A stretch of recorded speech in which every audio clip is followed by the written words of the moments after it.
after some long-awaited tech issues. Dan getting stuck at the border. We're back. Botch Wrestling Podcast, episode 12, Dan. Season 2, episode 12. Do you think WBD would want to give us a deal now? Maybe. I mean, they're signing anybody, so might as well, right? Has it been a year yet? For us? Yeah, you got to get like a year in, I think, before you can get a deal. Oh, it's been a year. Yeah, so we're primed for a deal. All right, I'll reach out to them tonight then after all this. As long as nothing in our tech space breaks again, because that was fun. Yeah, call Zaslav, see what he's doing tonight. Yeah, Dave, I know you talked to one Bill Phil, but this is one Bill Jim. I mean, what are we doing here? You know, send the contract over. But pretty exciting week of wrestling for one company. One big update for another company. Well, it's true, right? Like, the biggest thing that came from AEW was what? They got their deal, right? Yeah. And they're going to be streaming, which we'll talk about. They're going to be streaming their pay-per-views on there. I think for an additional price, but we'll jump into that a little bit later in the show. But the big thing in the last week and a half, well, starting off, Bad Blood, and then the first 2-hour episode of Raw in 12 years, Dan. I mean, we're right there for the change, right? Kind of crazy. We are right there for the change. Like, it's not that far down the line that January 2025, we're going to be like, hey, Raw's on Netflix. And I sent you this screenshot this week of some things that, you know, show as being on Netflix in the future for WWE. So that's cool. That's starting. I figured they would have to. But to get into it, let's talk about Bad Blood. I mean, you think Punk and Drew just walked to the back of the curtain? It was like, good luck, everybody else. We just killed it. Probably. I mean, that is the problem with these, and we talked about it before. We love it, so I don't want to see it change. But this is the problem with your 4 to 6 match pay-per-views, right? Like, you're likely to have, I mean, this one was 5, but you knew a couple of them were going to be long.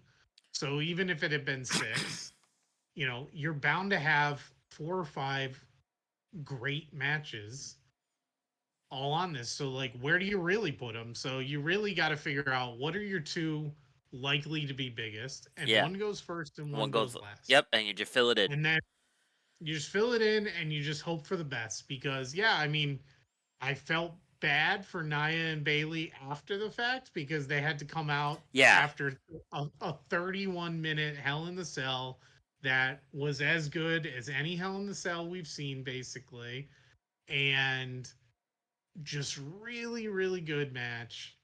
The end of a long blood feud, right?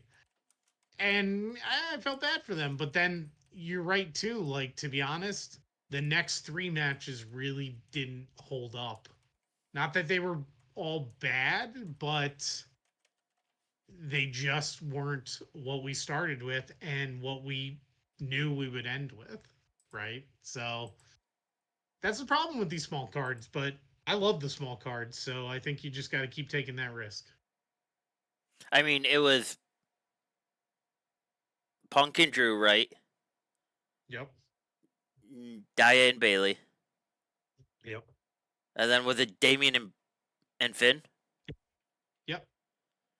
And they put Rhea and Liv right before the Bloodline and Cody. Yes. Yeah, I don't think I came away from those other matches like that. I think I was just stunned by the Drew and Punk match. Yeah. Because halfway through, you knew he was bleeding, right? Like, you knew that was real. He split his skull. Like, that much blood. And they reenacted the sharpshooter on Austin type thing, right? The only thing he didn't do was he didn't pass out. Yeah. And I don't know about you, but I get the sense that the two of them were like, look, we're gonna do this crap the hard way tonight because this is the end of this, and we're just gonna go out and they probably both knew they were gonna get a break for a while, and we'll maybe talk about the reasoning on Yeah, that. yeah, yeah. But Did you? so they were like, you know what, let's do it. Like I'm not sure there was a lot of blading going on in that I match. don't I think think that no. was all. That I was. think that was all done I the real way.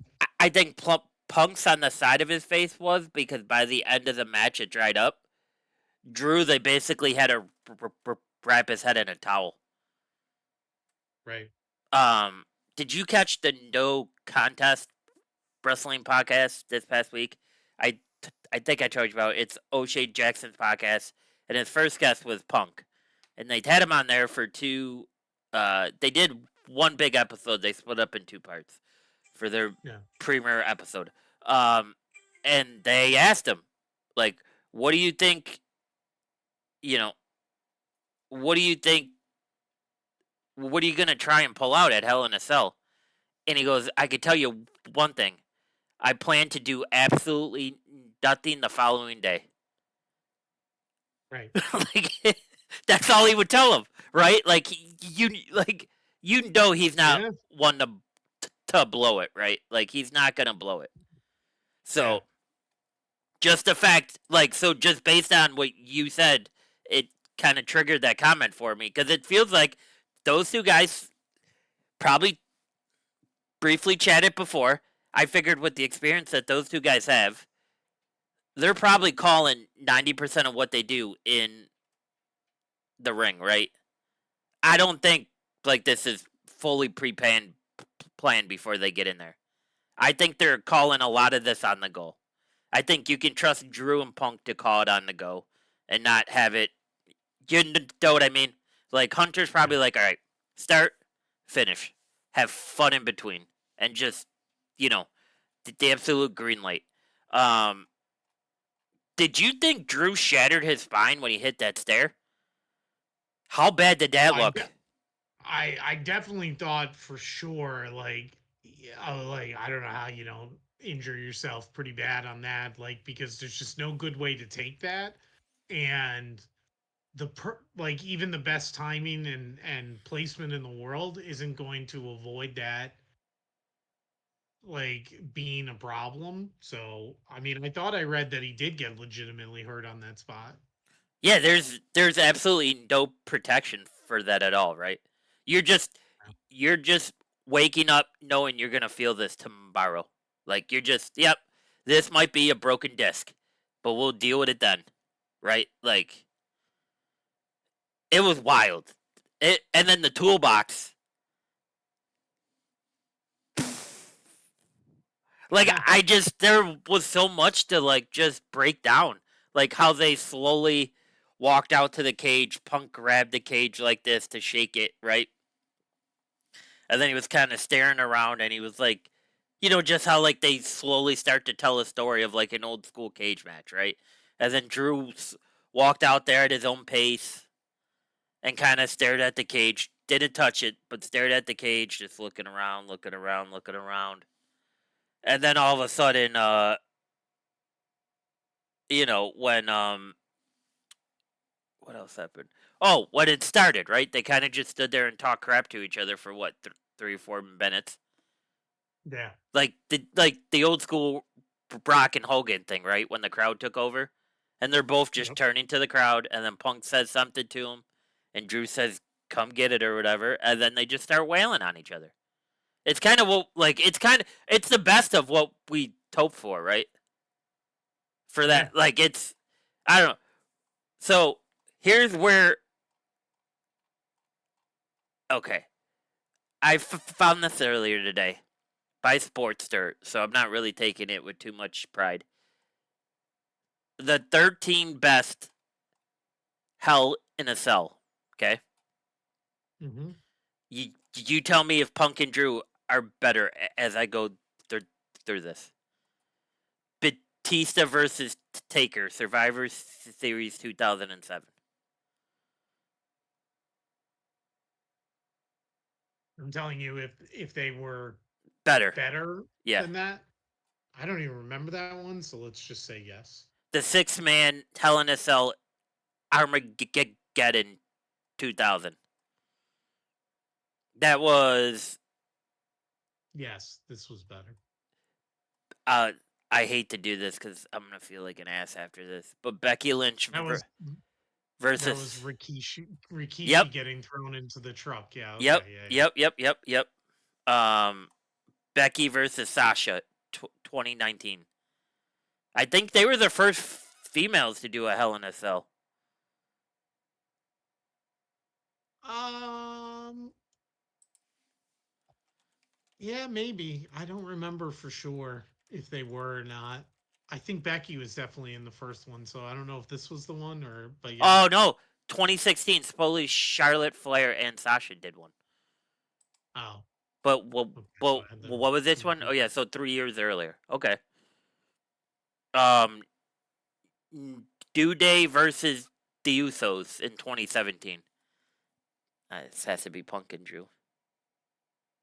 Yeah.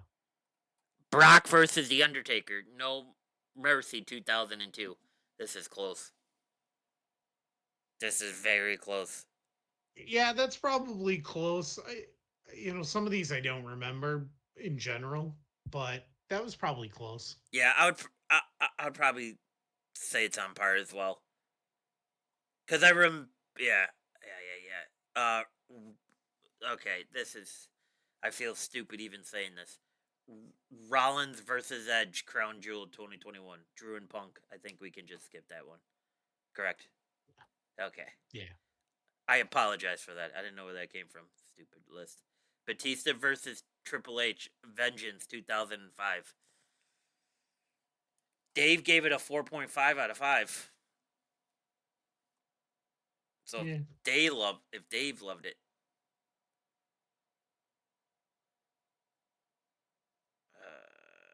yeah, Drew and Punk. Here we go. Finally, the good stuff. Undertaker versus Mankind, 1998. I mean, I think that one probably is always going to go down as one of the best just because of the craziness of that match, right? Like the throwing him off the cell, which at the time was like the first time anything like that had been done. Then the spot that wasn't supposed to happen When when he he went went through, through yeah. the ceiling, which was an accident. Was that a choke It slam? wasn't. That Or was a choke slam, and he went right through. And they talk about that all the time. That if he had not turned, like if he ended up turning, which normally you wouldn't do, if he hadn't have done that, he'd probably be dead because he would have taken that. straight to the He spot, would have yeah. taken that completely differently. So, um, and I mean, his tooth went right through his upper lip and into his Yeah. nose. Like that was crazy, and the fact that he kept getting up, like so um I think that one probably goes down as the best anyway, so I don't know if I could say it's better than this, but that one was more just because of shock value of something that really had never been seen, I'm probably going to have because to that was watch only this the one. second one. That was only the second one ever, right? And the first one, the first one being Undertaker and Shawn Michaels, a lot of people say was one of the best ever. I think the spectacle that Mankind Undertaker one ends up making it better. Um. So, So anyway, so this list has The Undertaker, Shawn Michaels, Bad Blood, 97 as number 1. Yeah, that's tough to beat. yeah, I mean that was the first one ever, right? And But just. that was really that was Kane's debut, right? Mm-hmm. Um, that was just a really good match, and then they did the Kane thing. I mean, it's like 1A and 1B with those two, Yeah, I right? For mean, me. and it's for B, it's not even a fact that was that first one ever. If you go back and watch it, like on the network, it's still crazy. Like it's still good Oh yeah. storytelling. So like I think Oh with the yeah. Kane debut and then that being the first one ever, that's just extra elements on top of what they actually did, right? Then they Yeah. have The Undertaker versus Triple H WrestleMania 28. For Yeah. some reason, I remember this one being sloppy. I think it was, and then they had Michaels as the rep, and it Yeah. was just kind of weird. Like they kind of just threw, if I remember correctly, that one guy kind of just got threw together because that I'm reading. I just pulled up the same article. I now I remember this a little bit better because it was like the end of an era Yeah. thing. Like they just kind of did it, and it was like, oh, these two are gonna go again one more time, and it's like we're just gonna see this one, which again they ended up doing like two or three more times, right? Like because remember they did that special like Yeah. the last time ever with those Yeah, two. the Brothers of Destruction versus DX. Well, and I think they did like a special Triple H and the Undertaker. It might have been a Saudi Arabia Saudi show, right? Like they were like, "Oh, Triple H and the Undertaker one final time, never will wrestle again, one-on-one match." I think. Yeah, it'll be interesting. Um, Triple H versus Cactus Jack. No Way Out 2000. I remember this being very good. Very good. Um, Oh, I'm sorry, it was Australia.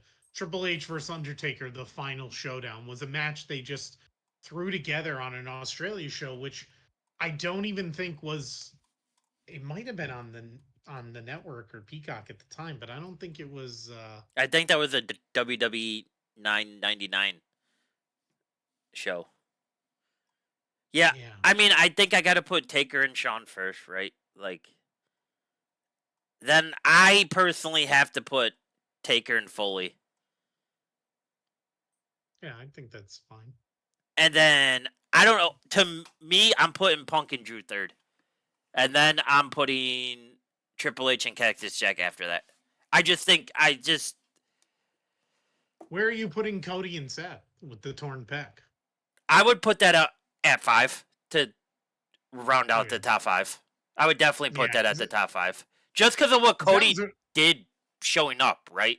Like dropping the well, jacket. yeah, yeah, and that I mean that match ended up being really good too, Yes. and you threw in the pec injury, which just made it another like over the top kind of thing, right? Like it was like holy crap, like this match is really good, and he's doing this with just puddles of blood Yeah. sitting in his like Well, chest and arm. and the one Like, thing I'll always remember too, Seth came out with Dusty's pants on. yes. Yeah, the whole mind game. Well, because Seth was really into that mind game thing at part of his character, Yeah. right? He did it with Roman as the Shield, and he did it with Cody dressing like Dusty, and a couple other people he did that And to, right? then Where he would.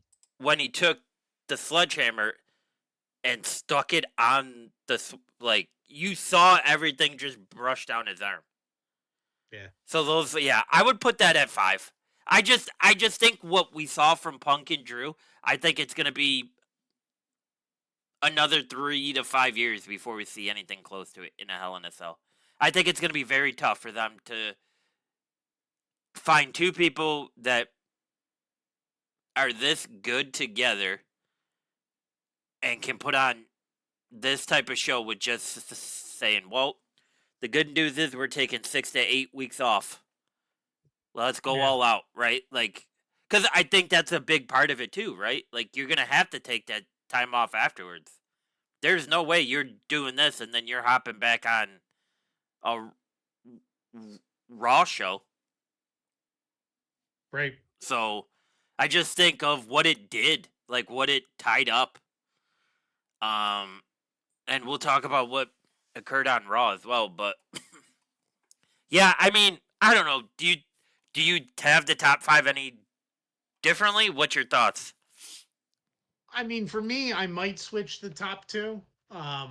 Just and that's just a personal thing. I mean, I think they're so close, Yeah. so I might switch the top two.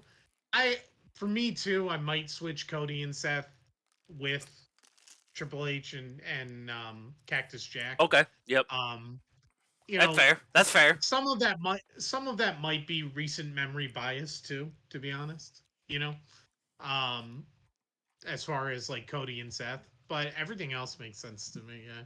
Like, I mean, I think that those five are probably the top five, and like, you know, it's a little interchangeable with a couple of those. So, Well, Because that's the problem with Hell in a Cell matches. Like, they typically tend to be either really good or just not so great, yeah, right? Like, and like yeah, it's hard to have like just a decent or good or mediocre match. It's like you either like go all out or it kind of is like, yeah, you can't play this you know, safe, right? right, You cannot play this one safe because if you play this one safe, it's gonna show, and people are gonna be like, "Why is there even a cage around the ring? right, Like, just let them go." Yeah, I just think that the Hunter and Cactus Jack one for me that was for the title, and if I remember correctly, while reading the article, I think that was like the first true test of like, can we see Hunter get as violent as Cactus Jack can, right? Because we've seen over the years, Cactus Jack's willing to do anything. Thumbtacks, glass light bulbs, like clean, clear chair shots that aren't bent, real tables, barbed wire, like, yeah, do you know what I mean? Like, like, that time period, as much as people want to talk about how he didn't look like the prototypical guy for the company or can't carry a belt. I think it's very tough right. for them to get through that time period without him. But that's for a whole other different podcast for a different day. But it's just like I just think that was yeah. So I mean yeah, it's tough, but I don't know. I just and it was crazy, right? Cuz I watched it with my dad. So like watching it with my dad, I can't remember. I think the last time he saw Hell in a Cell might I can't it might have been one of the Batista ones because we were still watching it all together when Batista was around. It might have been one of the Batista ones, but it was probably the Taker and Mankind one. Like that's probably what it was. I think. So it's been a while. So just to see him like watch the reaction from Drew on the stairs or Drew taking the toolbox or Drew like putting it in some vision, and then he just starts swatting at Punk with the wrench, like just to the back of Punk, like that. Like it just Yeah, it was cool to see it from like a third party perspective of like watching it, but then also the person that you're watching it with hasn't seen one of these in a while, and they're kind of like, "Oh yeah, that didn't happen." And it's like, "Huh, yep, that did happen, and he's bleeding." like, like, like, you know what I mean? So, sure did. um, yeah, yeah, that's crazy. But yeah, back to Bad Blood after that tangent. Apologies, but we just had to talk about that. You could kind of tell with the so my perspective of Naya and Bailey. To me, it felt like Naya was trying to pull something off to come close to Drew and Punk. When the first 2 minutes in the ring, she already put Bailey into a submission. We've never seen that before. Yeah, And then she tried to pull off the Turka Rana, which the timing on when she dipped and Bailey flipped was off. I don't think it was bad. Like I still think it told the point, right? Like we still had the Tiffy time interruption. We still had the story of is Tiffy cashing in. Um, we had Nia Jax doing an Undertaker sit up. That was kind of crazy.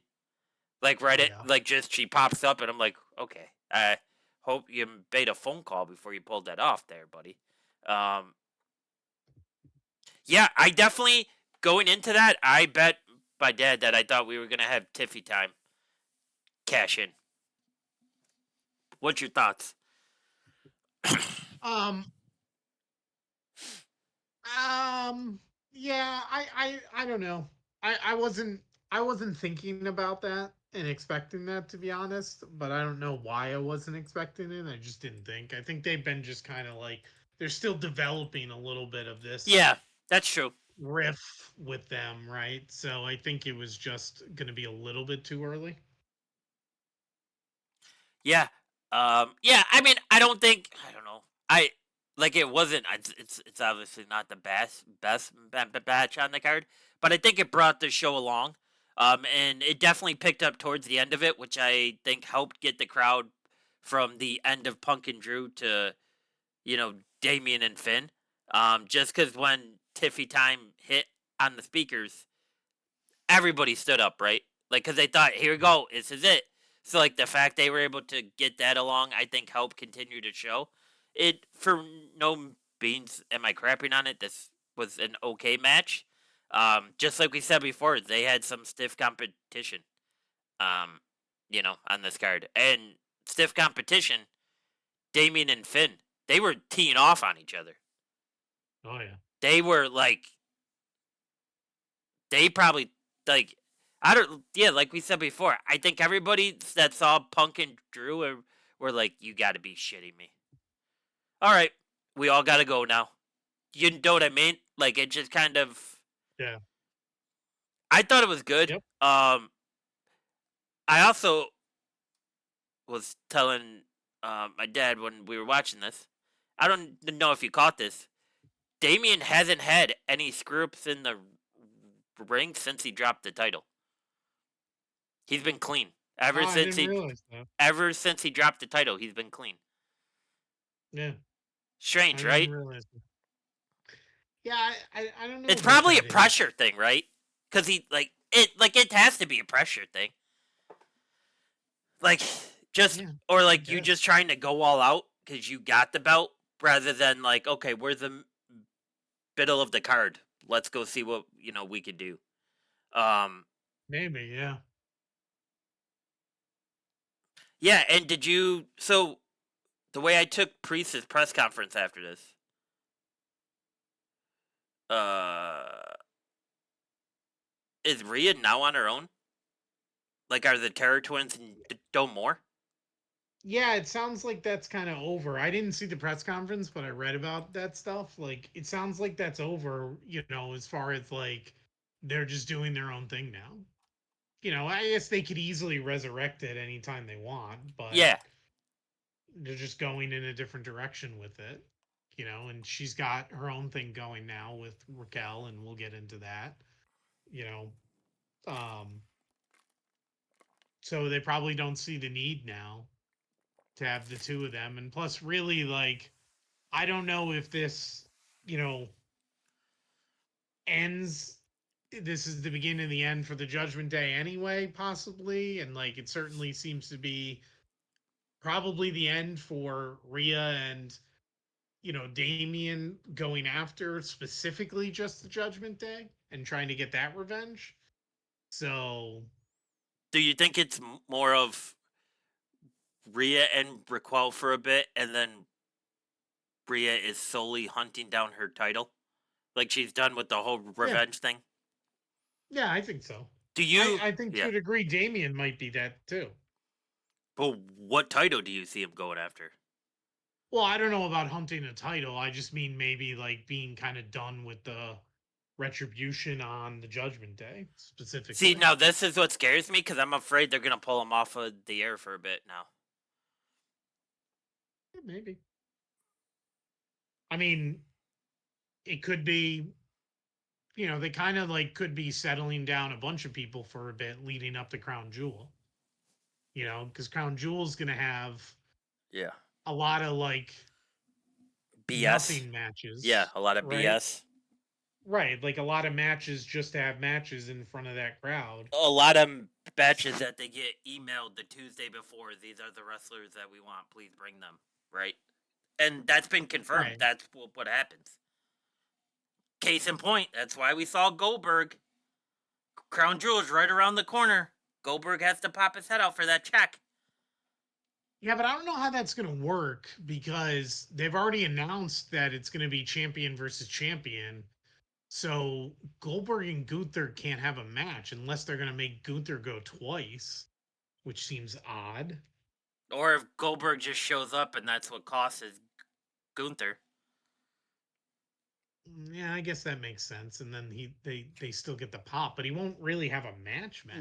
You know, I What do don't you think think unless he has a tune up or something. have you ever seen a celebrity live so much off of what they did in the late 90s compared to what to the treatment that Oh Saudi well, Arabia gives Goldberg? even in the wrestling business or any celebrity. Let's start with the wrestling business. Um, I mean, because what is it? Like, I don't get it. Like, why is he requested every time? It's either him or Brock. And they probably told them, listen, Brock's not really answering phone calls right now. You know, he has a little bit going on. Like, I don't know if it's just because they like. I mean, because really, like, it was the Undertaker, it's yeah. Brock, it was Goldberg, it was like Triple H and Shawn, DX, like yeah. DX. It's just. I think Like, are they I don't know behind in how. times? I think it's just the nostalgia is what they want the Okay. most, and while they could get it right. So you're talking about some of the hot. So the one thing they really just couldn't get, but not in a match at least, but they wanted was Hogan, right? Like I'm sure they wanted Austin, but that just wasn't going to be an option, right? I guess they haven't had The Rock either, but that really wasn't an option for the longest time. Um, but they wanted the biggest attractions from the other eras while they still could. So Yeah. you've got Goldberg, which was among the biggest attraction in WCW at one time. I'm sure they would have taken Sting if they could have, right? Um, but yeah, so then you have the Undertaker, you have Oh, I DX, forgot you about, yeah, have if they could have got Sting. you have Brock, and then on top of that too, they like the specimen, right? Like the spectacle of a guy like Brock, which Goldberg was like that too. Yeah, right? That's kind of what it is. That's kind of what it has to be, I think. I don't know. I I'm just not a fan of that show. Well, it's usually just a dumb. Well, yeah, it's usually just a dumb show because it's never really had anything of any real value for the most part. Um, that really contributed to storyline and whatever. I think in the very beginning they tried to do a little bit about that,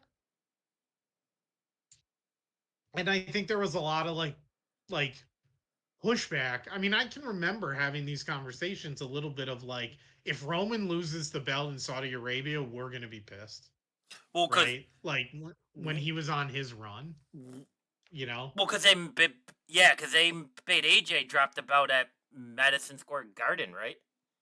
Or did AJ drop the belt at Crown Jewel? I know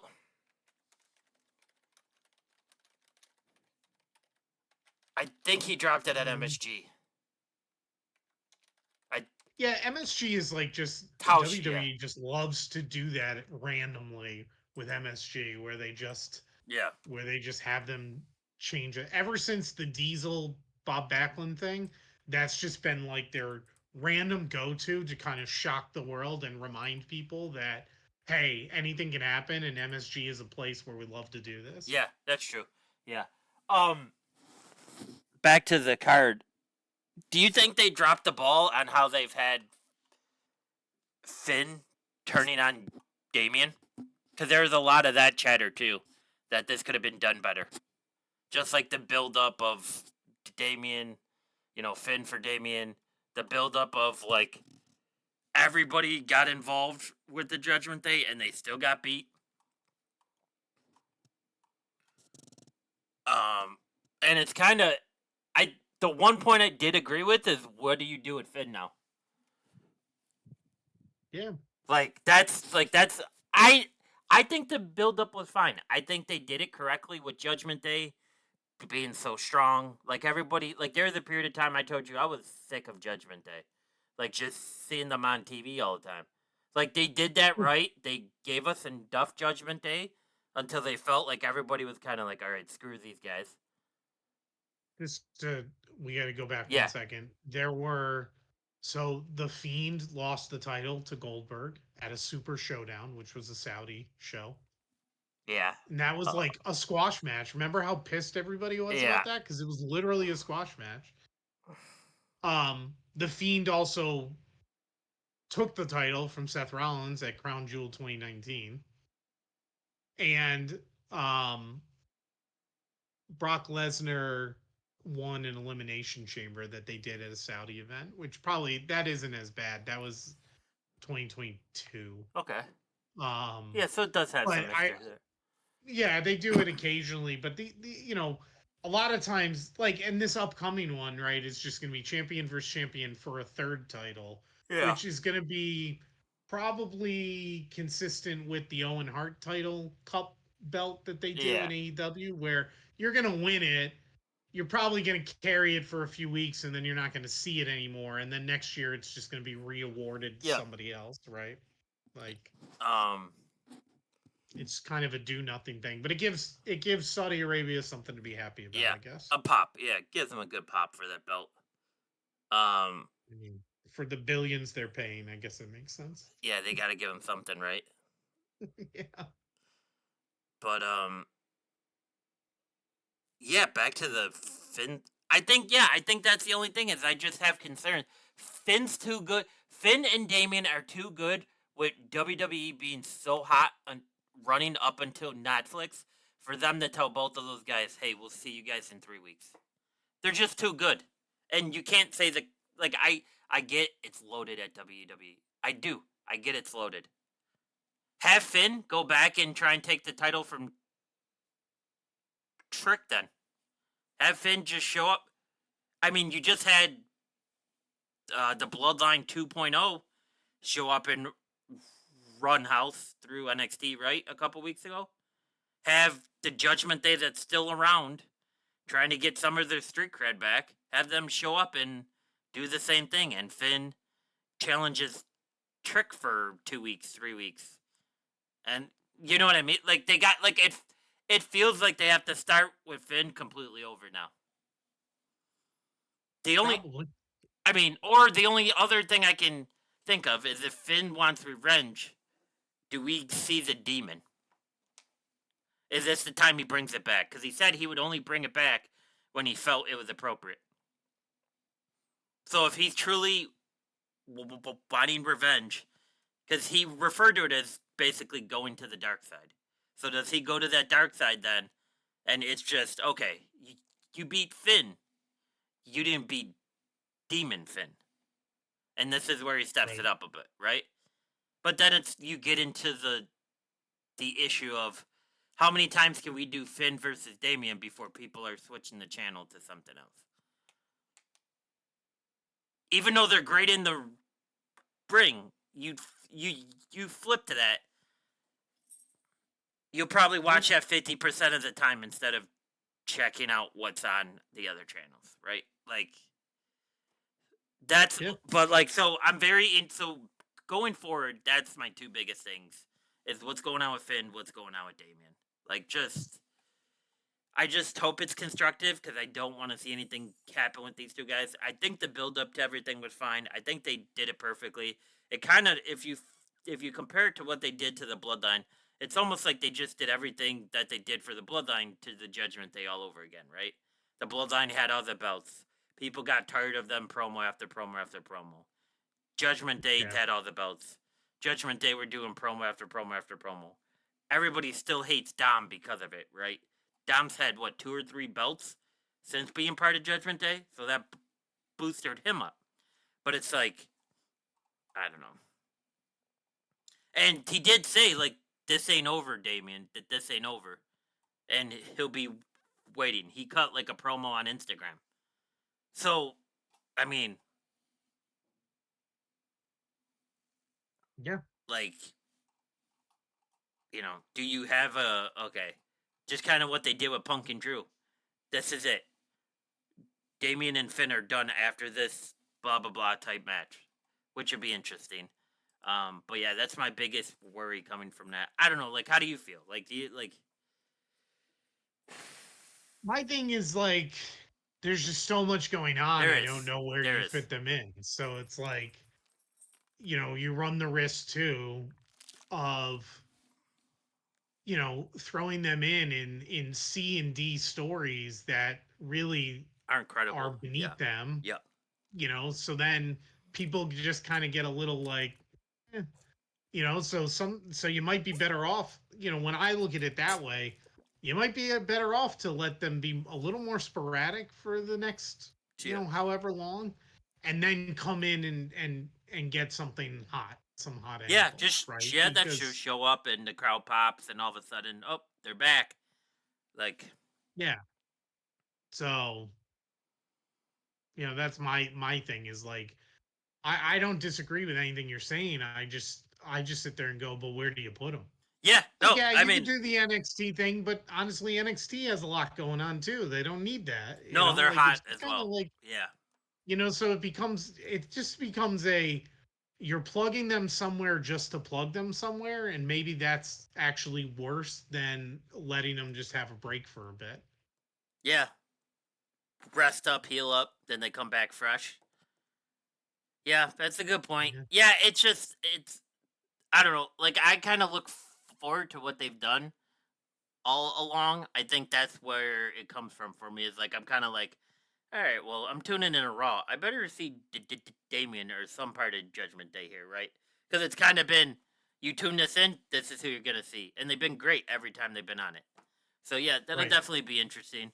Um, Moving forward after that, as we just kind of discussed, Triple H makes a huge announcement. Dan, huge. Huge, huge. Your first thoughts when you heard this, and how much did you hate that belt? So my very first thoughts were, you don't need another title. Like, I was like, this is crazy. And then I saw the belt, and the very first thing I thought about it was, that looks like an AEW belt right off the bat. That was what I thought. And it's, I don't know, I don't like it at all. Hmm. It's Yeah. just an ugly belt. If It's you gaudy. if you watch when they were like bringing the cameras back in, you kind of saw somebody pop up a table in a ring, and then somebody put a blanket, like the blanket cover, on top of the table, and I go, it's either a trophy or it's a belt. And I'm like, I'm not tuning into Twitter. I'm gonna watch this live to see how angry I get. First thought I had was this belt is gonna be half of your female champion because it's like this long. I assume they're gonna have a little bit smaller one for the women, but maybe I'm wrong about that. Yeah, but if they're trying to have just as many diamonds and gold on it, can you truly have it? Like, it can't be that much different. Um, Yeah, I'm intrigued by the concept because we're kind of getting the best of the best, right? It's kind of like a winner take all thing. I deduct points from it, or I deduct respect from it because it's happening at a Saudi show.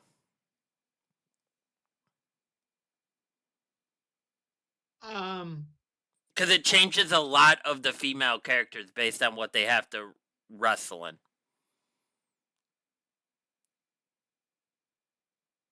yeah. Because Bria had to hide all those tattoos. Like, she basically came out like Catwoman Well, that one year. they all have to wear long Yeah, sleeves and long yeah, coats. It's not even tattoos. It's just women yeah. aren't supposed to It's do the that on ethic. cover. I get it, but it's just kind Yeah. of like if you're paying this much, I don't know. Like, I just have a tough time with this show because I just it's I don't know. It's probably because I'm gonna have a flare up or two. But Yeah, I mean, I get it for sure. I've w- never really liked the shows either, but it, like, it just felt like they're trying to fill airtime, right? With these shows in the past, like, oh, we have to fill this card, or they're gonna tell us who to put on this card. I think I became the most aggravated from it when I heard Belzer report the one year they actually get a list of who they want. and then that goes through Triple H. And I'm like, you gotta be so WWE is just not even in charge because it comes from the Crown Prince. Yeah, I mean, yeah, for What? that kind of money, that's how it worked, I guess. Yeah, Like, I get it. I get it. They just buy everything they I want. mean, I get it. well, that, and yeah, you're literally dealing with the royalty of the country Yeah, that runs the country and all that stuff, but yeah, and also that deal was signed at a time. It was a different time when that deal was signed. oh Um, yeah, there wasn't that many Wall Street Journal reports out at that time, Dan. well, that too, but I mean, like, even so, right? Like, they signed that deal what, 5 years ago, or they when no, they did a 10-year deal in 2018, right? So at the time, it was like crazy money, right? Like, that wasn't being seen in any of this. Now that deal doesn't look as big a deal, as much with everything that's happened since, but 6 years ago, um, and then they just poured money in, but obviously they had, Yeah, it'll you be know, interesting to see what Endeavor does with this. Because does UFC still do a Saudi show? mm, I don't think so. I thought that was like a whole thing Just because of COVID, with the right? whole um well, I thought that was a whole thing too with Saudi Arabia and UFC that became up um with the whole TKO thing, because I thought UFC had stopped doing shows there. And then it was like, well, what's going to happen now, because WWE has that deal. But now that's not actually true. There was a Saudi card of UFC in 2024. Actually, it's 4 months ago. June 22nd, 2024, there was a fight night, Oh, Saudi Arabia. and in 23, they entered a partnership with the Kingdom of Saudi Arabia to help with the vision of Saudi Vision 2030, which is aimed at diversifying the country's economy and increasing its global presence in sports. Yeah, interesting. Interesting, interesting, interesting. Interesting. Yeah, yeah. So, I mean, would you have been more happy if it was like a cup than an actual belt? Me personally, I just don't care either way, right? Like, yeah, it was great, but they did the cup thing too, didn't they? For a For while. the Andre the Giant thing they did. No, no, I know for Andre the Giant, but they did some. Oh no, it was the Greatest Royal Rumble is probably what I'm thinking of, because that was a Saudi show too, the 50-man Royal Rumble, wasn't it? Yeah, I think yeah. Um, I feel like they did another cup too, but I mean, I don't care either way. Like you said, I could be wrong, but I fully expect the belt to um I expect the belt to be something that the people that win it just carry it for a few weeks, and then you stop seeing it Yeah. until the next year, right? Like they do that with, like I said, in AEW with the Owen Hart thing. They have belts for that cup, which is funny. They call it a cup, but then the belt is the reward. But um and then that'll be it, right? And it'll just, whatever, and then they'll go away, and then it'll be the next thing, and that's fine. I'll tell you what, the one positive about it is at least there's a little bit of a story behind that, right? Instead Yeah. of just throwing together a random match, now you can at least say, all right, champion versus champion. This is going to be set every year to be champion versus champion. Titles won't be on the line, but we're going to have a third title, that, or whatever, an award, whatever you want to call it.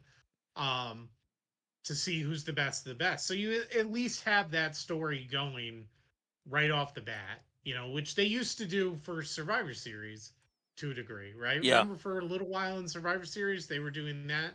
And now they don't have to do that because they do war games instead, and you don't have to have champion versus champion. So this kind of fits in there. So I don't really care if it's a cup or a title. I think it's fine. All right. It's just the money. It's just the money. I don't know. Are they selling the belt? I didn't see anything. I didn't get an email yet, so I don't know if they aren't selling it or they'll sell it closer closer to the to event. the event or right after the event. Maybe they'll True. sell it with the nameplate. 50% off if you use code Saudi. Yeah. Or maybe only Saudi will sell it like Oh, locally. I that's don't know. smart. Like That's smart. Just to you know, just so it stays over there, and then they all buy it out. That's very smart. So I don't know. I assume it's just a moneymaker and it's probably requested. You know, the crown prince probably said, we want some kind of title for us. Okay, you can have the Saudi Arabia, the crown jewel. I think it's called the crown jewel title, isn't it? Yeah. So whatever. All right. I mean, this is just me in general, right? Like, I understand all the problems with the Saudi deal, Yeah. but I also just like I just don't want to expand a lot of energy into caring about that, which maybe is bad, but also it's just like I don't know. There's a lot more for me to care about I don't. in this world, you I know. I don't think I've watched a full Saudi card in years, too. By the way. I don't think I have it. Well, usually too, like I mean, the time it's usually on, Yeah. which we've gotten a little more used to, but it was always like, yeah, Saturday. I mean, back then it was like a Saturday. Well, one of them was at like 9 a.m. or something, Mm-hmm. I think, and it was like, yeah, I'm not watching this at 9 a.m. And then I think I watched. I did want to watch DX versus the Brother of Destruction, and then that was a terrible match. So, Yeah. it was like after that, I was like, oh god, and like, I think too, we were probably turned off after the Goldberg squash of the Fiend, Yeah, that which was just did a lot of ridiculous. people wrong, right? And if they were trying to push the card, that type of outcome really doesn't help, right? So, Yeah, it um, is the crown jewel title is the name of it. all right, So good to know. Yeah, I mean it'll be interesting. Hopefully, it works out for them. Um, Obviously, it's a cash grab as anything else in business. So we'll see. After that, or during that, right? It happened during. Yeah, it was before they showed the belt. Gunther took a shot at Goldberg being a shitty father, who was ringside, who was ringside. sitting sitting right next to his Colorado Buffalo son, Gage, Yeah.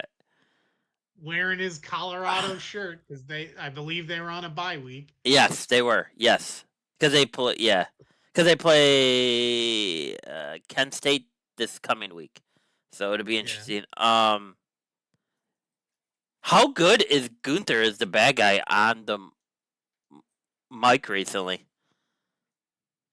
It looks like he's having a lot of fun with it. I think he's been great. Yeah, yeah, It's something different, which is nice, right? yes. Like this, It's fresh. this, and this like suit wearing, more often than not, suit wearing when he comes out to the ring, talkative, heel, it's just something new and fresh and good and something we haven't seen from him because I think I said this a while back when we talked about him. Well, I know I said this like for a long time he just didn't do it for me as a character. This ring general thing I never really liked and I was like great. He's longest reigning intercontinental champion or whatever it was. Like it's great. I don't care. you know, like I really didn't care. But this, I'm more invested in him now because he's got some life and he's got some personality and some attitude or whatever you want to call it. So Yeah, he went back to like being like an old school bad guy, right? Like that's what it feels like. yeah, Like you know what I mean? Like prototypical. I'm the bad guy. I get paid more than you do. I look better than you do, and I also have the belt. and you can't do anything about it. Yep. I'm not interested in seeing him and Goldberg, but whatever.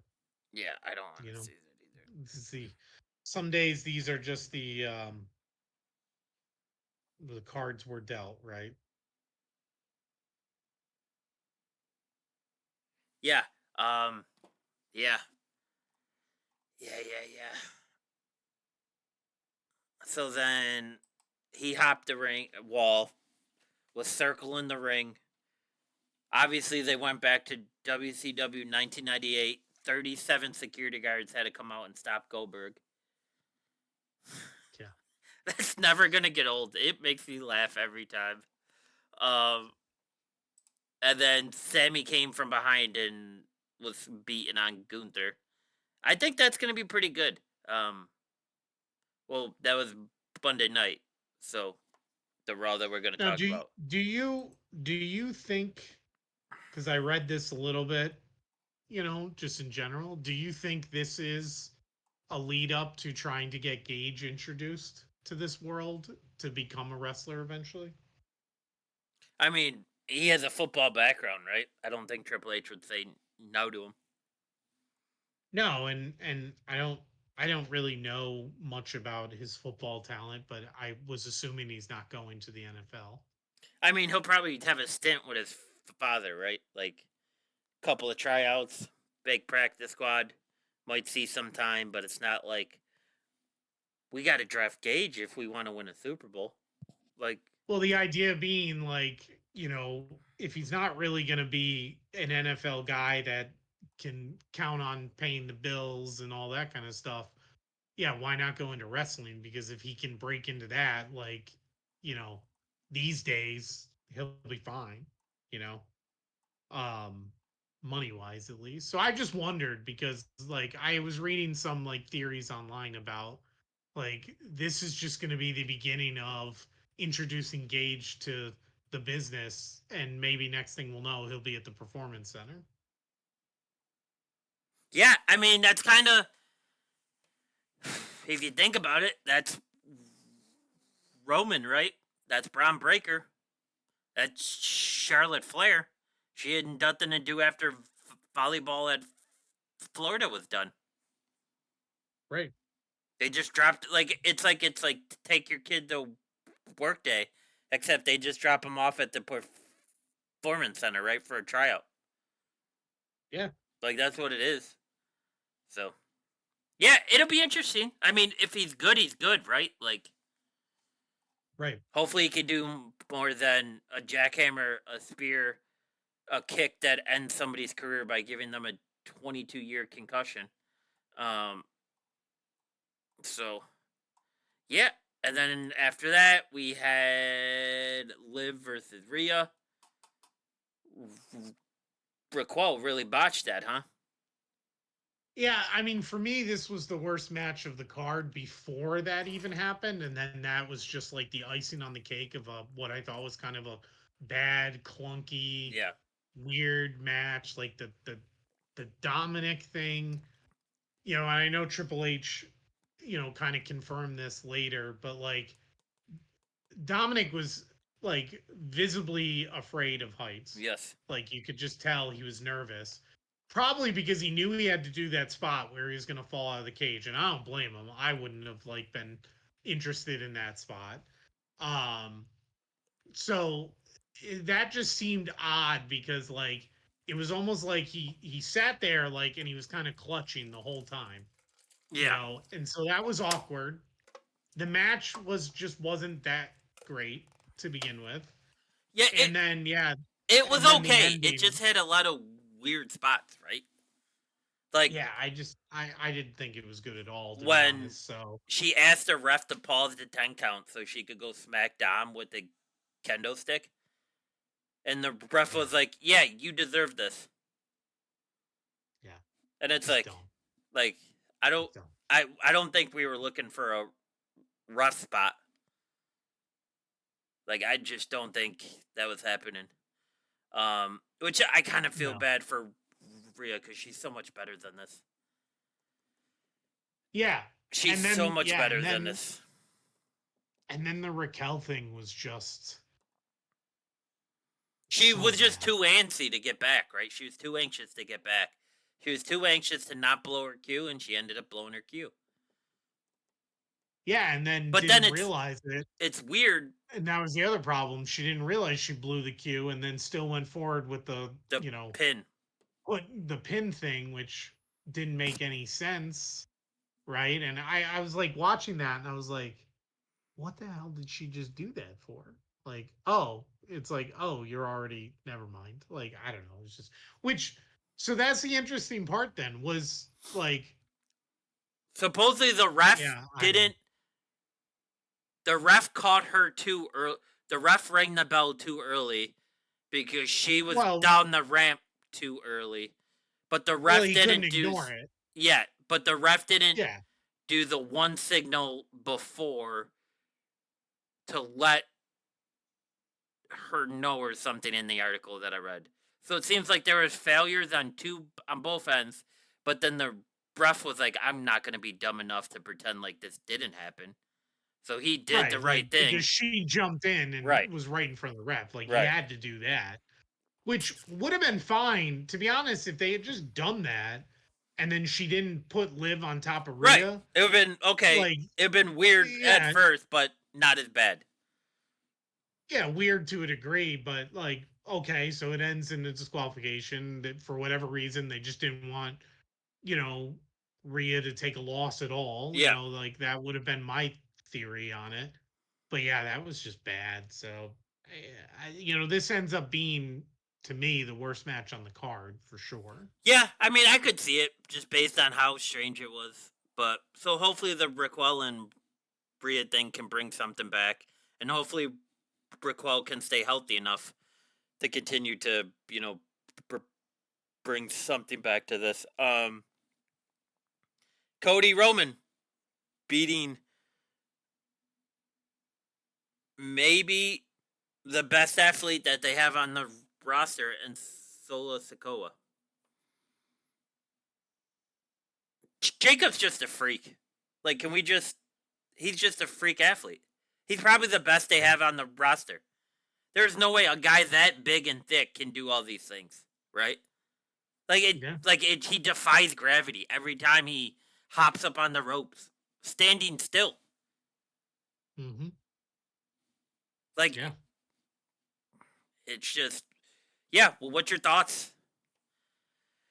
I mean, this was really good. In general, it was, I think, everything we thought it was going to be. Um, like it just they played it out really well.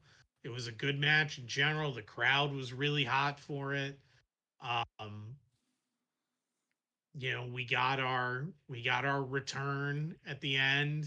You know, well, two returns really, but we got the one for sure that we thought we would get, and then another return. So like, the match itself was good, and now you know it does. We do run into okay, what's gonna happen next now? Because like, is Cody done with Roman? Like, Roman kind of said he was done with Cody after this match was over, but then he went back in to save him. So But he went back in the as they played it as the influence of his cousin, right? Because his cousin kept saying, "I'm with you, whatever you choose to do. I'm with you," and it kind of like he didn't directly say it, but it kind of like he egged him on to be like, "Let's just go beat them up again, and then we can bounce," right?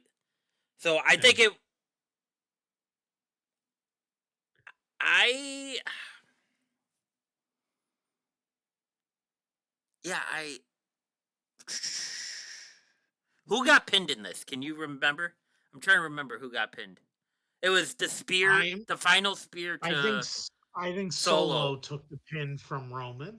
I was hoping that we would get Jacob with the pin so that we could get a Jacob and Roman happening pretty soon. Yeah, I don't think you're gonna get that right away. No, but I just or just yeah, I like that's what I'm dying for.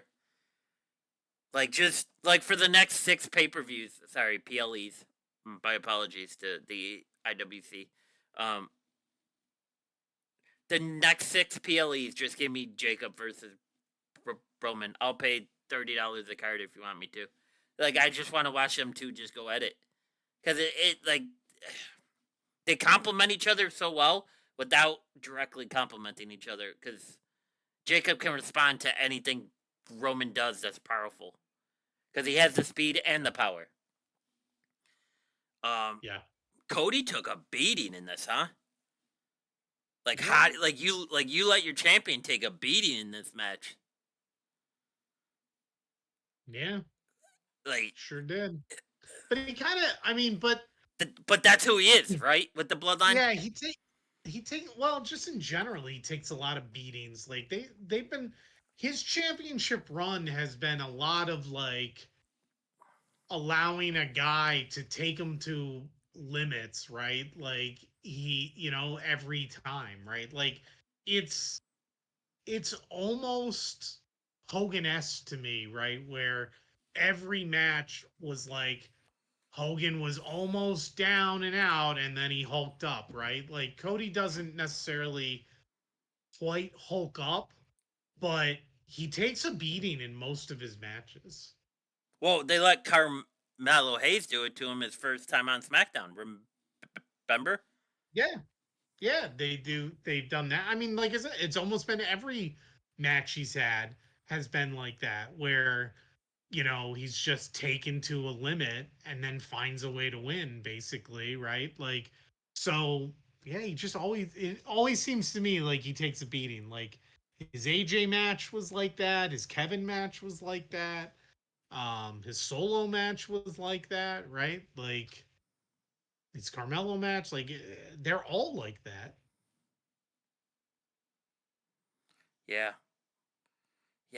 Yeah, I've been noticing that as of late, like, which puts a weird stigma on Cody's title reign.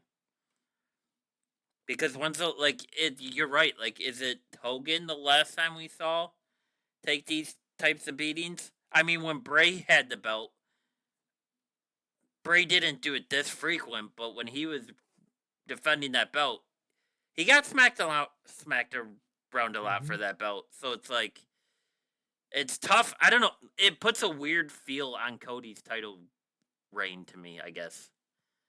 I don't know. I don't know how I feel about it yet, because I just want more Roman stuff. And we'll get that tomorrow, I think. But and then after all that happens, the final boss comes. Final boss comes just to come out and stare too, not to really do anything. Stare and then count to 4. He went, Oh yeah, well, and he did the yeah, to get his music to go again too, but yeah. yeah. Thoughts? Where do you see this going? Um, well, I'm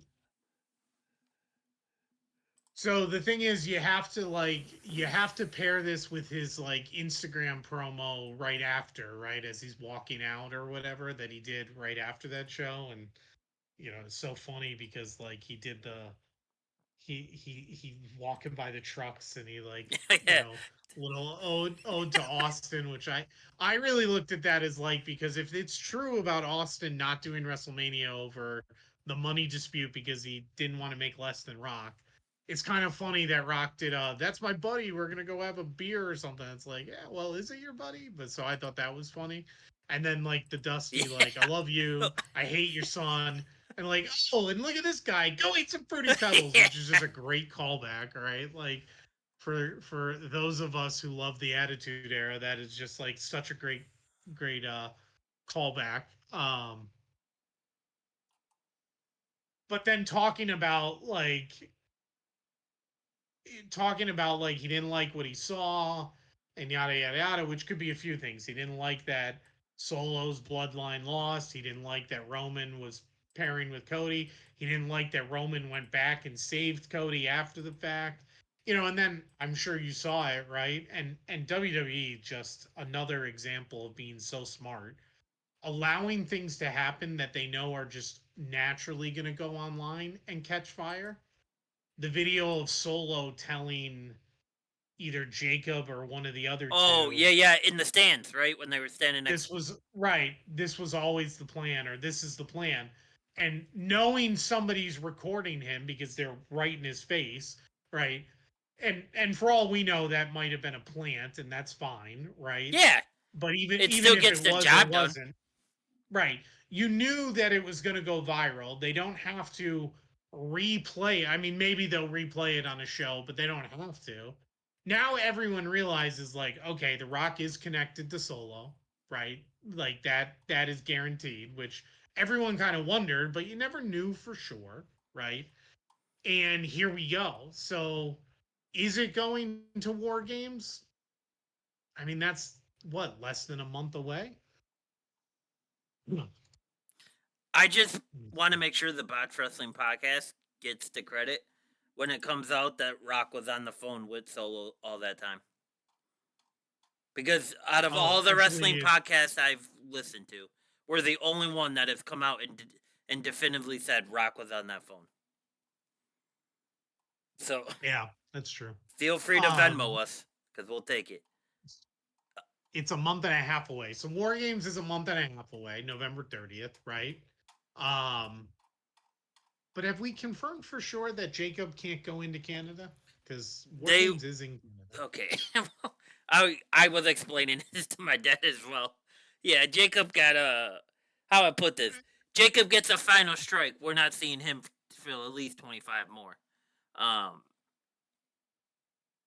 But they were able to work around it though the last time they traveled.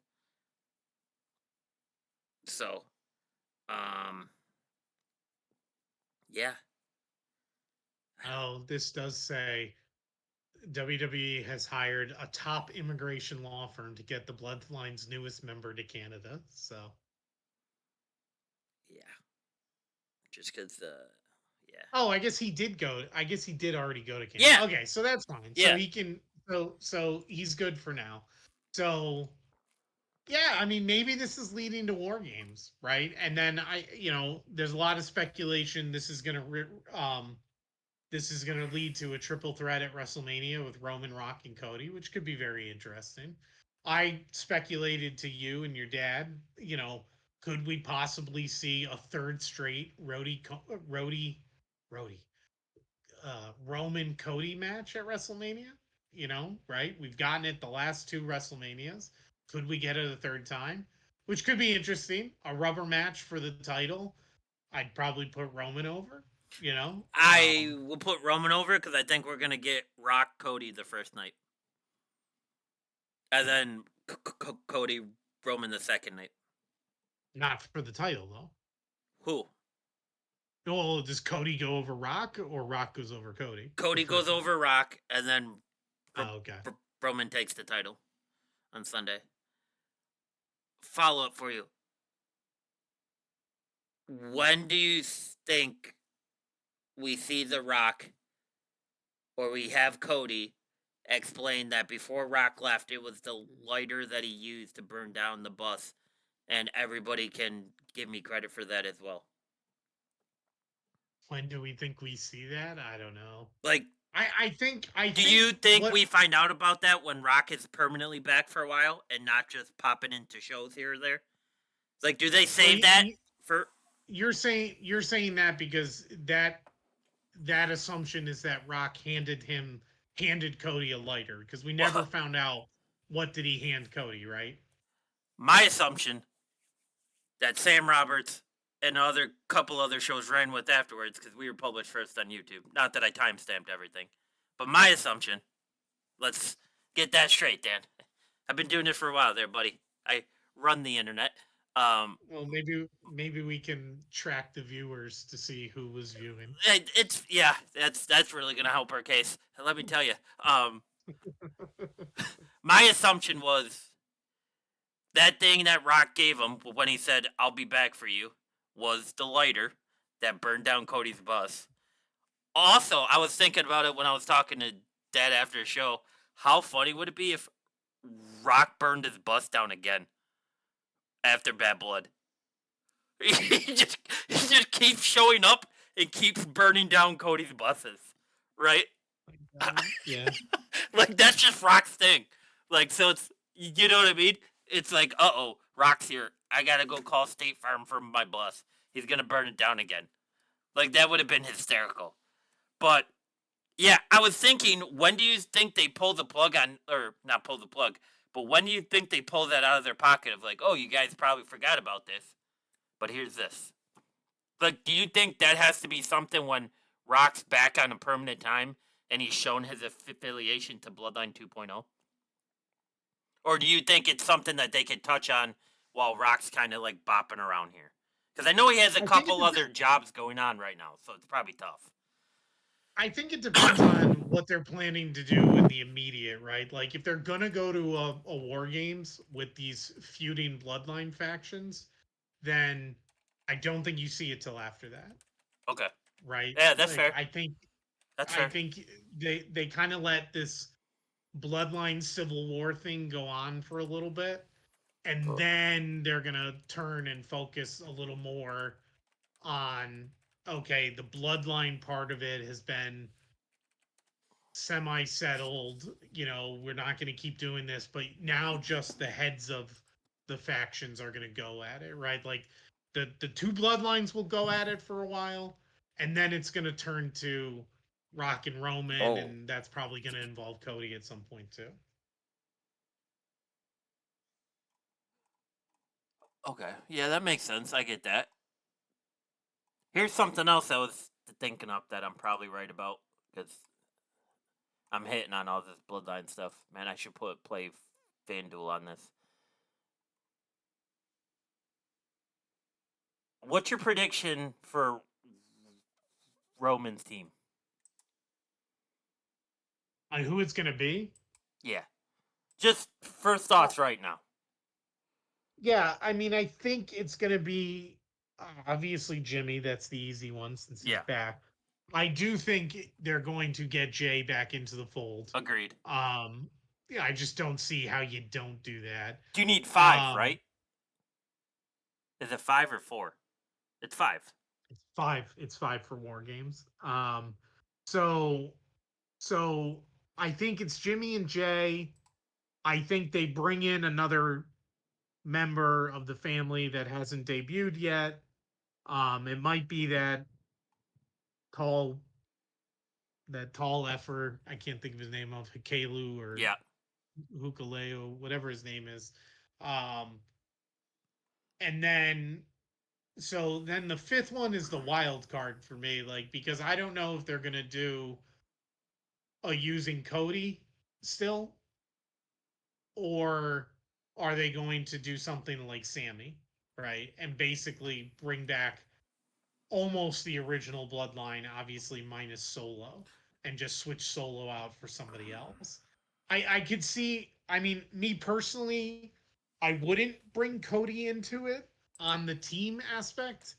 Um, just because I think like that'll get a little tired quickly, and also I just don't like, it's just not his thing. Like it makes sense that they did it right now because Roman's just back and had nobody else, right? Yeah. But I think like you don't keep doing that.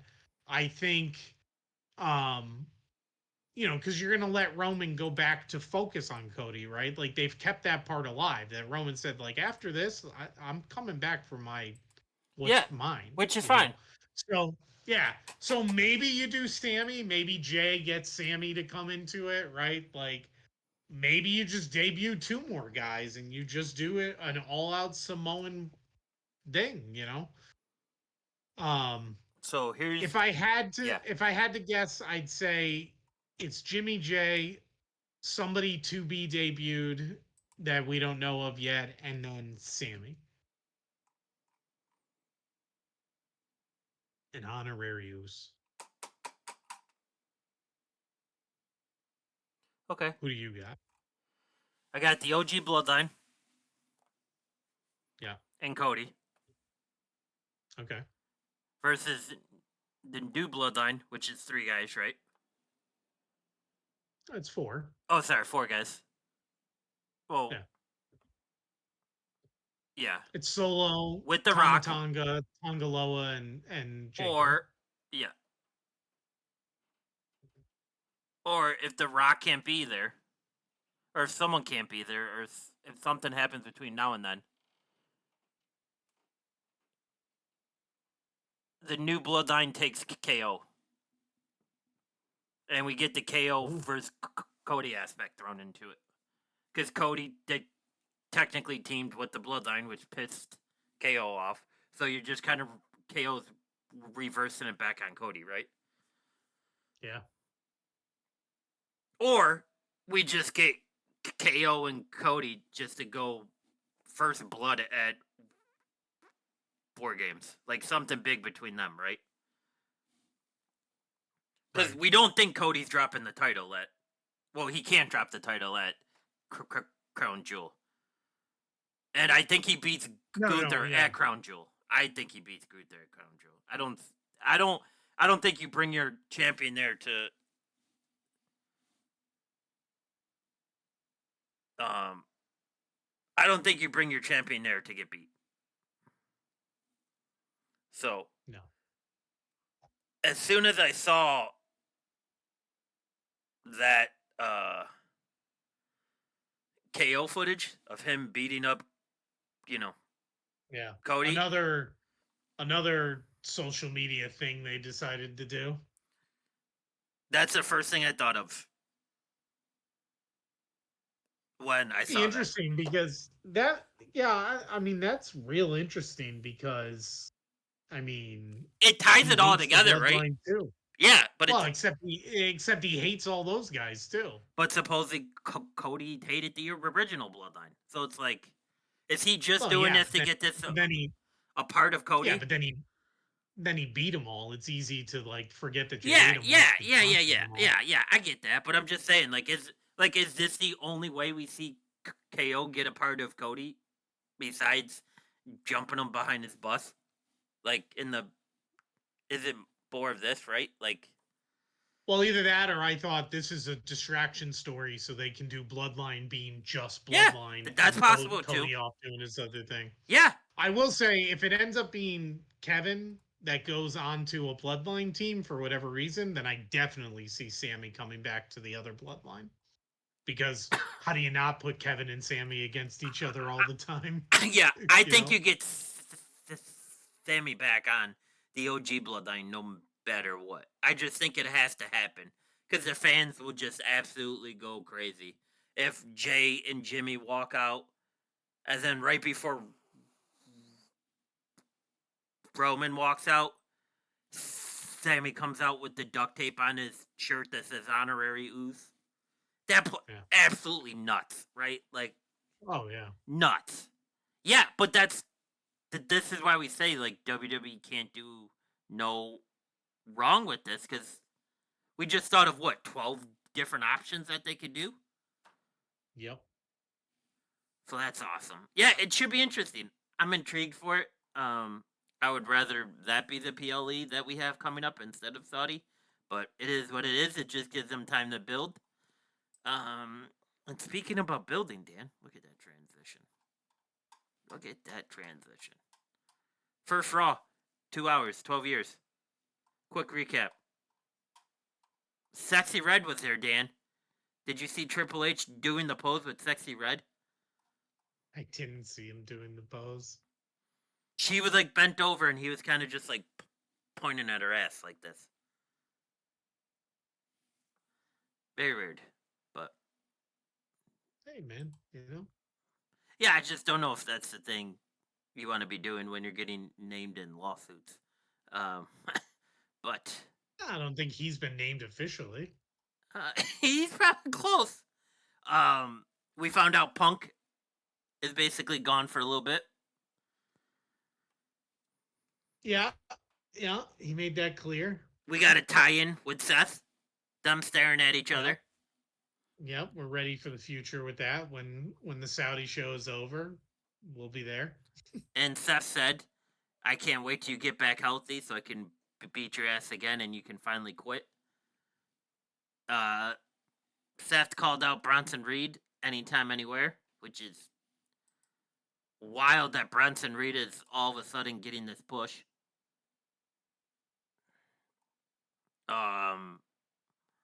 We had Jay Uso versus Xavier Woods with Kofi on the side.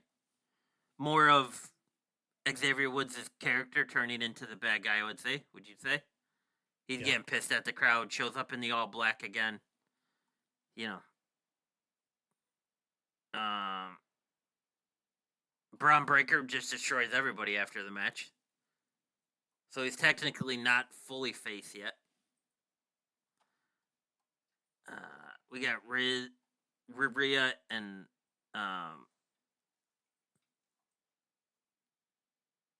yeah, and then you got Rhea dropping the promo stating she's basically gonna beat Raquel's ass, and then she's gonna beat up Liv, and then she's gonna get her belt back. They did their support for the Hurricane relief, which is good. I'm glad they're still doing that. I mean, yeah, they talked about Bad Blood. Cody's walking backstage. They had a Donnybrook match. Sheamus won. This really doesn't do anything for me, and I don't know. No. It's just, it is what it is. 10 woman tag match. It's just wild for this being a 2-hour show. And then, yeah, I mean, oh, I'm sorry. We're getting next Monday on Raw. We're getting Damage Control versus Bianca Belair and Jade for the titles, I believe. Kofi versus Braun. Sammy versus the Ring General.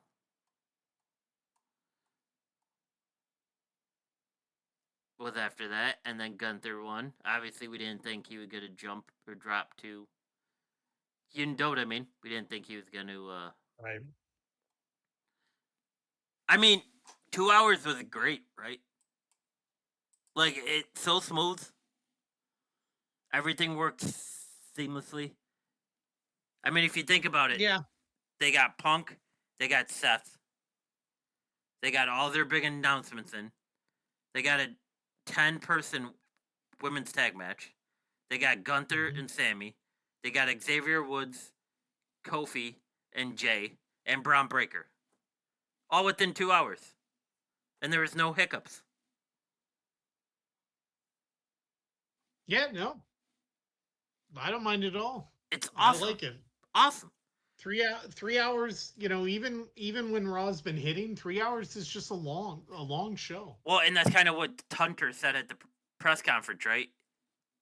He's like, to you guys, it might not seem like a lot, but that 3-hour mark is a whole different ball game than what 2 hours is for us creatively.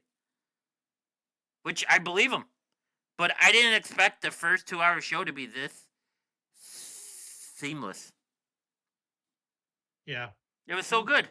It was so good. So kudos to them. SmackDown should be good tomorrow, though, right? Yeah. I don't know if they said Roman's back or not, but SmackDown should be good. Yeah, it should. All right. And then, I guess, just so we are fair, non-biased wrestling fans.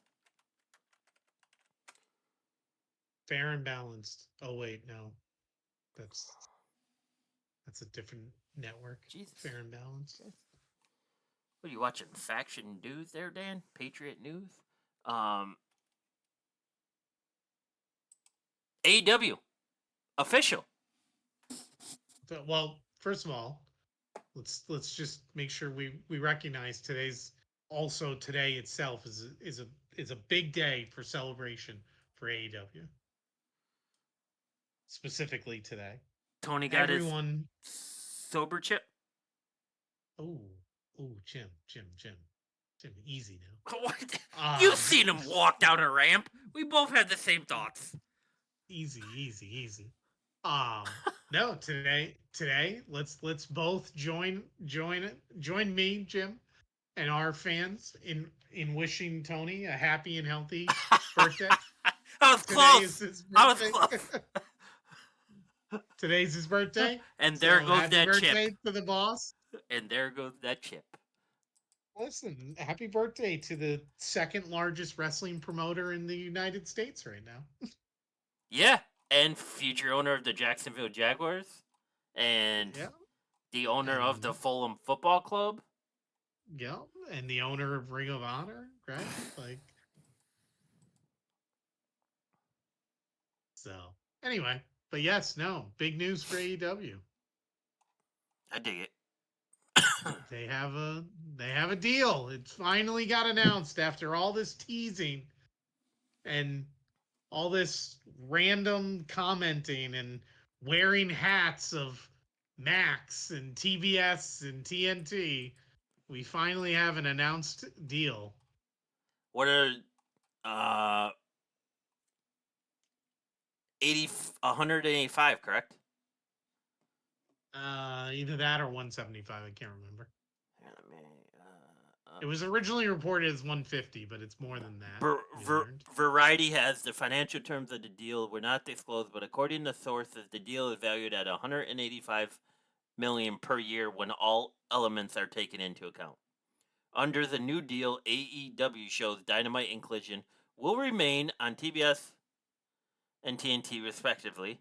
AEW programming will stream live on Max simultaneously for US and subscribers and will now be available to stream on demand starting. Oh, funny. They're also starting in January, Dan. Well, that part was known. The Yeah. deal ended this Yeah. year. Um so this is the part I'm intrigued about. AEW live pay-per-views will be available on Max later in 25 at a discounted price per event. Yeah. What do you think That a part disc what did it cost me through Bleacher Report? 50, right? It's 40 or 50. Yeah. What do you think they feel is the correct discounted price? 25. 25 or 29. It's either 24.99 or 29.99. Do you Because Yeah. I feel like they're still gonna sell them on a regular pay-per-view Yeah. type distribution for 50. So in that logic, Max is what is 15 a month basically, I Yeah. think. Right? 18 a month. It's 15 or 18 a month. So you just kind of like subtract that, right? So 50 minus 18, right? 30, 32. So 29.99 maybe. Because you're already paying the fee to have Max. Yeah. That's how you get to your 50. I think. I mean, that's kind of like the only way the math would work if you want to do it that way. I mean, it could just be whatever Max thinks they can get out of their subscribers, because as long as it's cheaper than the 50 you pay, if you want to see the show and you already have Max, you'll pay whatever it is, even if it's 45. If you want to see it, you'll see it because it's still cheaper than 50. Do you You think know? Oh, sorry about that. Do you think we get the Ring of Honor library added eventually? No, I think those are separate. It's protected, you think, by something else or whatever? No, I think he runs it as because right, like Tony owns Ring of Honor. Yeah. AEW doesn't own Ring of Honor, right? So I tend to think that Tony might be doing that differently. I think I just don't think it's the same, right? Like he probably will treat that differently. Now, if they make a deal, maybe for a small amount of money, yeah, sure. But I don't think it's part of this deal. Yeah. I think it's eventually going to become an add on. Because I think this is where Tony gets his universe to play in for all of his wrestling dreams.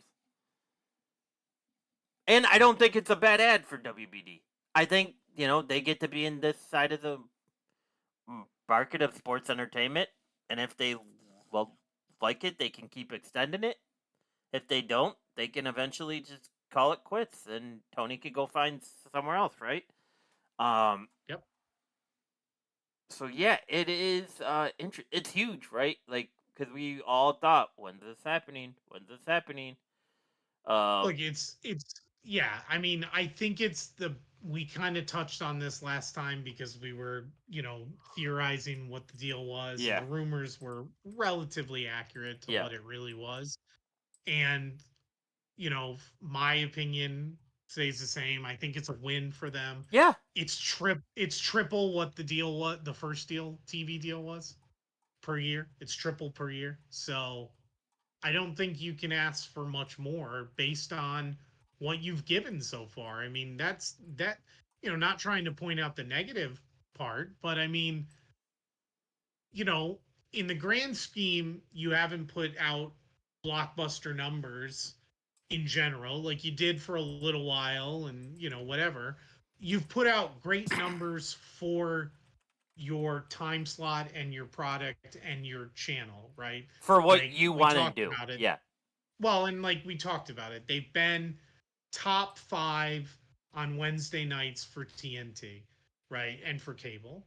And the only time they've dropped below that is against major events or on nights when they've had to switch Yep. dates, right? Which isn't uncommon. So they've provided very good programming for TNT or for WBD. Now, they haven't provided WWE type numbers, but yeah, no kidding, right? Like, doesn't take a brainiac to know that that wasn't really going to happen. But that's not to take away from them because they've been doing good ratings on their night, in general. So that's fine. They've been doing good ratings for that night. Now, if they went on to a Monday or a Friday, yeah, they probably look terrible in comparison. Like the head to head doesn't really work, right? For the most part. So I think this is a really good deal for them, and should be considered a pretty big win for tripling what their deal was worth from one deal to the next deal, staying where they're already comfortable with WBD. Um, and we'll see what happens, Yeah, you know. I don't have anything bad to say about it. I mean, we knew it was coming, right? I'm just glad we finally got it out there with it still just saying, "Oh, it's almost done." I just got tired of hearing it's almost done so many times. But yeah, I And mean, then they went out and signed that Mexico deal with Fox Sports right after. So clearly there's not exclusivity outside of the United yeah, States. So and there was a rumor that they are somehow connected to Fox, and I know Eric Bischoff had a very strong opinion about that. But in the end, like it sounds like maybe that rumor was just mixed up with the idea that they were going to Fox Sports, and but then only in Mexico. well, Swerve did say they But were going to take over Fox. So yeah, I yeah, mean, so it's like you can easily see where that got swayed, right? Like if it was meant to be Fox Sports, when you got your own top talent saying, "We're getting the WBD deal, we're gonna take this show yeah, over, and then we're gonna take Fox over, and wrestling's gonna be back on Fox." Or what do you say? Real wrestling's gonna be back on Fox. So yeah. I mean, yeah, it's. I mean, I don't think we were ever rooting for them to fail. We kind of talked about like when things were tough, No, like could that truly affect what they're gonna get for a deal? And you have to start somewhere, right? So it's like if this is what helps streaming wise, and the WBD stays happy with it, then they're good. If for some reason a change has to be made, hopefully they can, yeah. The interesting part of this deal for me is because, and you correct me if I'm wrong, if I have read this wrong, it sounds like their weekly shows are going to simulcast on Max. Do I have that right? Did that's you did you understand it that way too? that's that's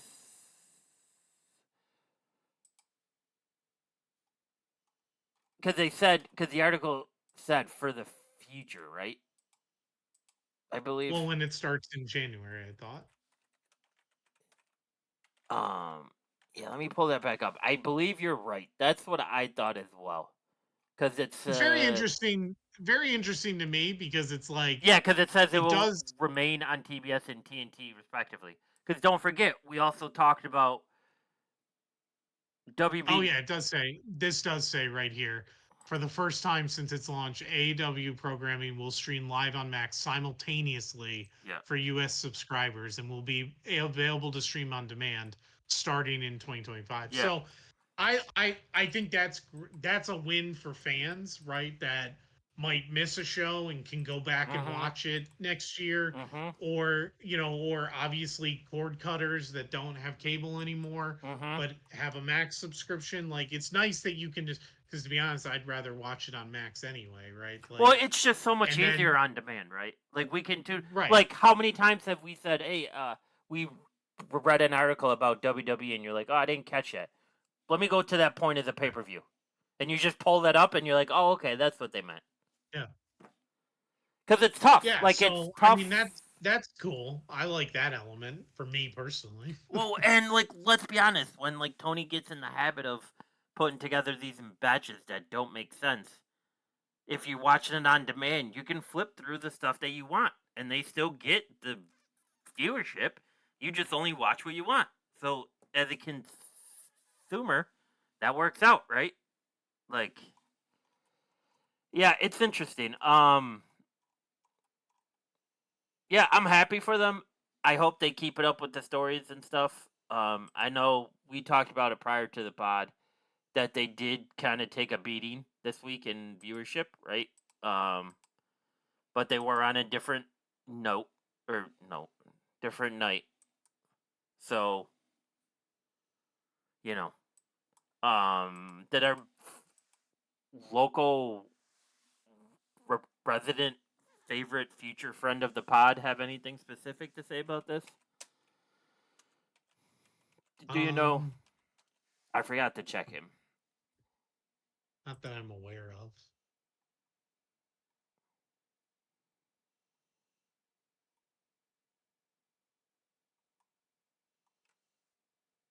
Yeah, so WWE NXT 874 total viewers, 318 in the 18 to 19 demo, 329,000 total for AEW Dynamite, 128 in the 18 to 49. Yeah, it's tough, right? Like it's tough. I don't like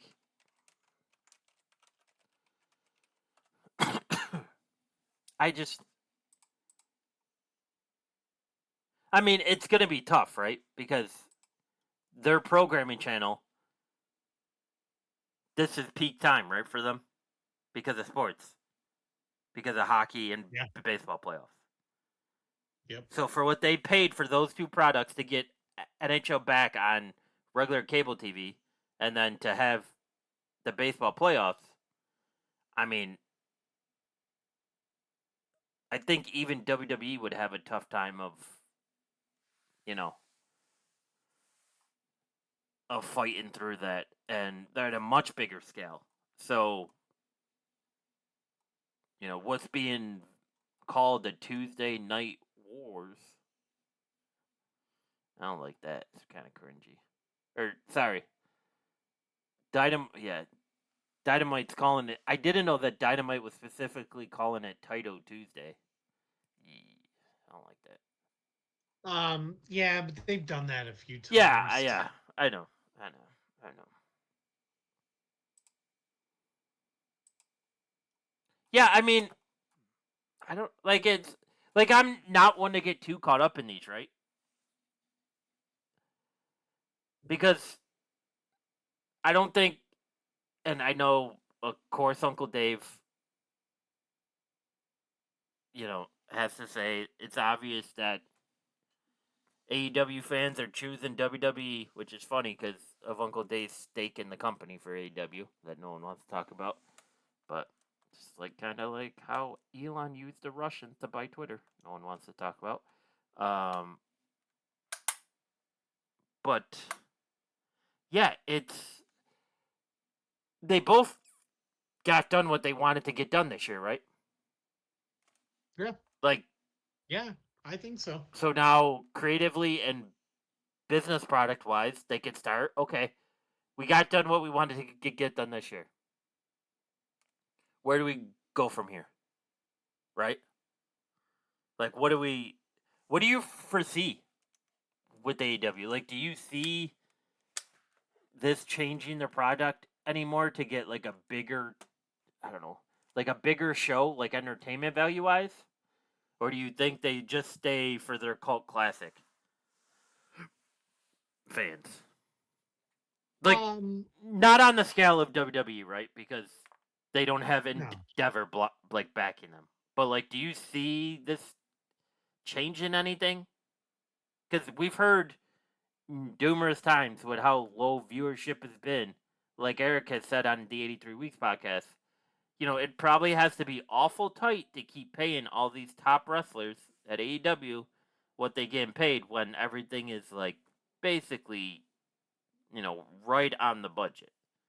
So, and I hate when they refer it to I hate when they refer to it as like giving Tony breathing room, because let's be honest, like he owns what, 4 professional sports franchises.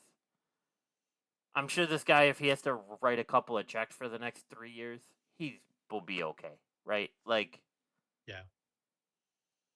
but like, what's your thoughts? Like, how do you see this? Like, do you see this changing anything? Do you see it staying the same? Like, what do you think this does for Tony besides just saying I got a WBD deal? Like, I mean, I don't think it changes anything in the immediate, right? The only thing yeah, that changes anything is if they hit on a crazy storyline that yep, captivates the wrestling audience and makes more people switch over, well, not even switch over, but tune in, right? That's what changes everything. I mean, Eric has talked about that all the time too, right? Like, you're booking your arenas 6 to 12 months in advance. So the problem being is if you get real hot, 6 months later you're in small arenas or big arenas, vice versa. So no, I don't think it changes anything out the gate. um I think the only thing that changes something is if they hit on something that just is captivating for more wrestling fans to tune in, and then they can roll with it, right? They have to keep that going. Um Otherwise, I mean, and whether or not, like, there were rumors that maybe Warner Brothers gets a little bit more of an ownership stake, or maybe maybe they had a small one, now they have a bigger one. Maybe they already had a big one and they get a little bit more. Maybe they had nothing and now they have something. I'm sure that helps a little bit because now Warner Brothers can eat a little bit of AEW's cost, because they're just absorbing some of that because they own a part of it, yeah, but that doesn't really change anything, right? Like, you know, the actual physical production isn't terrible at AEW. no, So that's really not going to change. It's not going to get crazy better, but it's not going to get worse, certainly. Like, um the marketing, I don't think changes anything. So really, it's just whatever the product is the only thing that can make a big change. yeah, yeah. I thought if anything, the change we see, because I don't know how much this Tony would let this change the show. I thought if anything, it will. And like I said, I don't believe in the breathing room thing, but I think it helps Tony that not all the operating cost is on him now, right? Like if it's true that WBD got like ownership, and it might help consolidate some things that Tony had to bring some external people in, and now he can maybe just do everything in house with the resources that WBD has.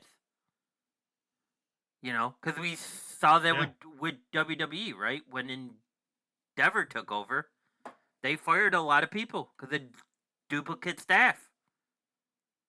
Yeah. So I mean that might help like push it to more of a formal like organization. I just I don't know. Yeah, I'm happy for it. I just don't know if I see anything drastically changing over time either. Um I mean, I have a wish that maybe this helps develop somewhat of a creative team, and it's not just Tony and Daniel Bryanson or Brian Danielson like working on this as creative. But then again, I don't know how much Tony will let other people be creative for AEW. So, Yeah. But it's just good, right? Like, we have more wrestling for the next few years. Awesome. Yeah. Awesome. No, yeah, it's good. And it's good. It's going to be streaming. If I was them, I'd be happy about it, for sure. And it's streaming that we could go back and watch it anytime. Even better. Especially with how crazy the snowstorms are that we get up here. Awesome. AEW type snow day then. Sounds good to me. Like, that is true. You know what I'm saying? So, yeah, it'll be interesting for sure. Yeah, I'm happy they got it. Congratulations, Tony, and happy birthday. Take it easy, but I don't want you causing any further sinus issues, if you know what I mean. What? Well, yeah. I mean, anything else you got for tonight, Daniel? Anything you got for season 2, episode 12? No, I think that's it.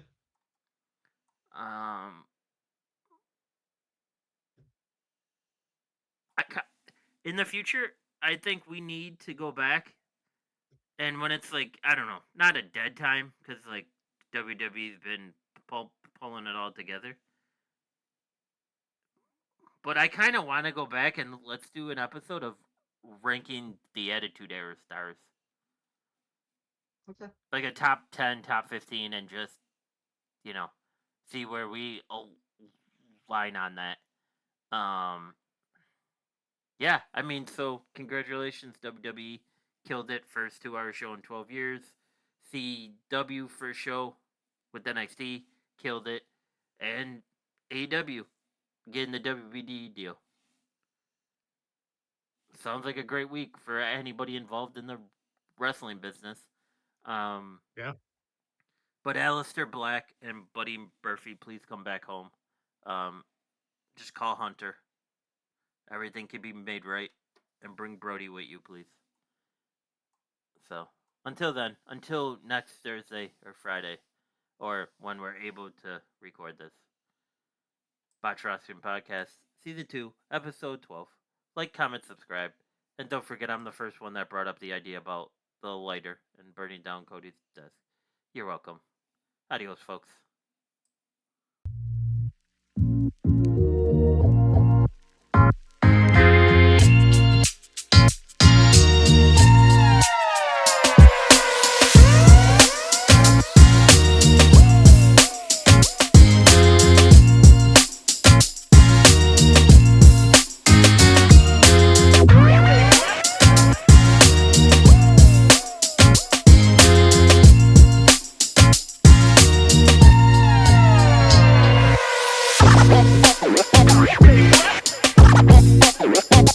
Get wild.